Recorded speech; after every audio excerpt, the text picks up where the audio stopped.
তিনি খুব সাধারণ পরিবার থেকে বিলংস করতেন। ছোটবেলায় কাকার বাড়িতে তিনি মানুষ, কারণ পরিবারের অবস্থা খুব একটা ভালো ছিল না। এই কারণে অনেক সময় অন্যদের তুলনায় কম সুযোগ পেতেন সব জায়গায়। স্কুল সময়েও একটু চুপচাপ ও গোলগাল ছিলেন। অনেকে ভাবতো ও খুব একটা সিরিয়াস খেলোয়াড় না, তাই সবাই হালকাভাবে নিত।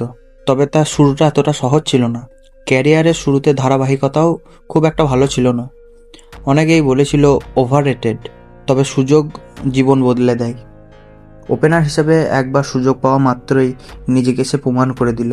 প্রথম ওডিআইতে 264 রানের ইনিংস, মুম্বাই ইন্ডিয়ান্সকে একাধিকবার আইপিএল ট্রফি জেতানো। আমি সেই মানুষের কথাই বলছি যাকে আমরা হিটম্যান বা রোহিত শর্মা নামে চিনি। রোহিত শর্মা শুধু একজন ক্রিকেটার না, তিনি একজন খুব ভালো মনের মানুষ। তিনি প্রমাণ করেছেন যে সাধারণ থেকেও কীভাবে অসাধারণের ইতিহাস লেখা যায়। যদি তিনি পারেন, তাহলে তুমি কেন পারবে না? আজ থেকেই শুরু করো তোমার ইনিংসটা।